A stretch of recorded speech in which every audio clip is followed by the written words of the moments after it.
Okay.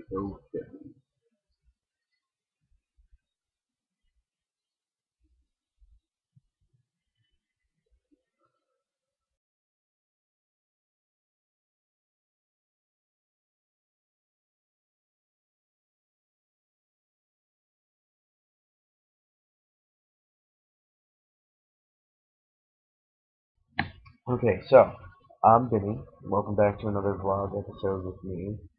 Today's topic is about video games. I promised someone I'd do another vlog for them because they truly and thoroughly enjoyed my vlog, and then I promised someone I'd do a vlog about video games. So this is kind of a two-for-one deal. So yeah, we're gonna talk about two video games today because I randomly got into an argument about the first one I'm going to talk about, which I want to blog about it now. It was funny to me to like have so much knowledge and see this arrogant prick sit there and no, you're wrong, no, you're wrong. And it's like, dude, I've been playing these games since I was a little kid. This is what I know. Don't try me. But anyways, yes. So the first game we're going to talk about is StarCraft, the entire StarCraft lineage. And then I'm going to talk about Pokemon. Pokemon. Yes, I said Pokemon. Because I like my Pokemons, yo. Anyways, no. Pokemon, not just Black and White, but the entire series itself. Because it seems like now there's a lot of miscontent towards the series for a very stupid reason. And I'm gonna put this whole thing to rest, if you will. So, let's get started. First, we're going to talk about StarCraft. Now, the reason I said that, I wanted to bring it up because of an argument, it was because the argument was actually a cross between an argument about StarCraft and Warcraft. It started off about Dota and the origins of Dota and LOL. If any of you have ever played League of Legends, you know that that is based off of Dota. Well, some idiot that I know believed that Dota was based off of LOL. This is incorrect. So then we were trying to explain to him that Dota was a modded game on Warcraft 3. It originated with Reign of Chaos, and that was the first one. And then the All-Star Pack came in and was modded during the Frozen Throne update, expansion. That all originated with Awen of Strife, which came from StarCraft. He did not know this. So we had like an hour-long argument, and then my friend jumped in, and so it was a... Please don't mind the cam. There was a moth thing crawling on it. I can't get it away. It was scaring me. But anyways, yes. So he didn't know this. So he's going on and ranting about how Dota was not the original, LOL was, and then Warcraft had some people mod and make a Dota. And then I'm like, dude, there's a frickin' song by Bass Hunter about Dota. It came before LOL. LOL is a derivative of Dota. It's a game that is solely Dota, but it's its own thing. New characters, new maps, new concepts, different stuff, all that good stuff. It is its own game inspired by Dota. But anyways, so then like I was breaking down to him the whole Awen of Strife thing, and he's like, AOS didn't make Dota. I'm like, yeah, actually it kind of did. AOS was the base for Dota, and then when Warcraft brought in hero units, that's where Dota truly took off. And so then they're like, oh, no, no. So we argued about it. So then when I finally got him to just shut up about it if he wasn't going to accept the fact that he was wrong and I had facts to prove my story, we started talking about the concepts of, StarCraft versus Warcraft and whatnot. And when we were talking about StarCraft, he was saying that the whole idea was stupid. And his reasoning behind it was that the Protoss and the Zerg were from one body and mind at one point, which in this case would be the Xel'Naga. Because if you play through the first story of StarCraft and StarCraft's expansion,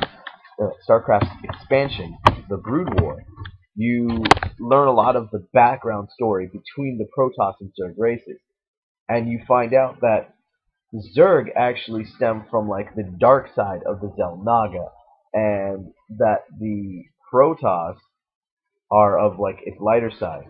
But the Protoss were actually able to tap into the dark powers which you have the Dark Templar, which are the cast out and forsaken members of the Protoss matriarch.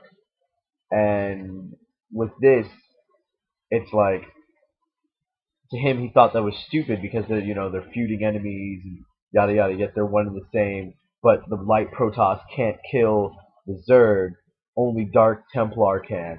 And it's like because the light properties don't operate on the same psionic frequency as the Zerg.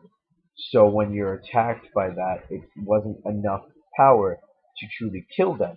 But even the Dark Templar couldn't fully harness the power of the Dark to the extent which it was to fully kill the Zerg, Overmind, and Cerebrus. Because if you play through the first one, Tassadar actually has to fuse both the Dark Templar ability and the Light Templar ability to make a union which was at that time the closest to the power of the Xel'Naga, to even do any massive damage to the Zerg Overmind.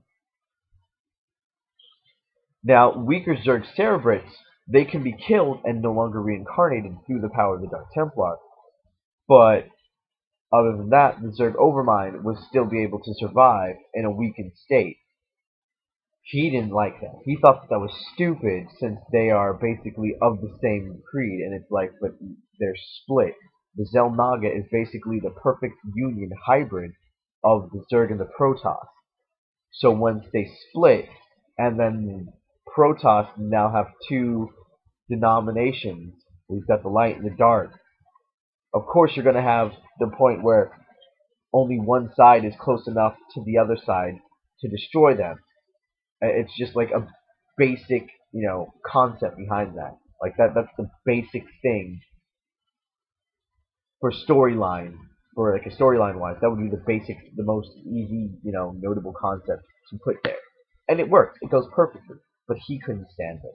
And it's like, it's funny to me because I know, just being, of my writer's mind, seeing as where this storyline is going, after you beat a few missions in the Zerg campaign on Brood War, you actually get a bonus level where you play Zeratul, and he and some of the fleeting Protoss forces head to this moon where they find Protoss psionic signatures, and it's a lab where there's Terran and Zerg and Protoss all in this one area, and there are these weird cryostasis chambers holding these Protoss and Zerg forces.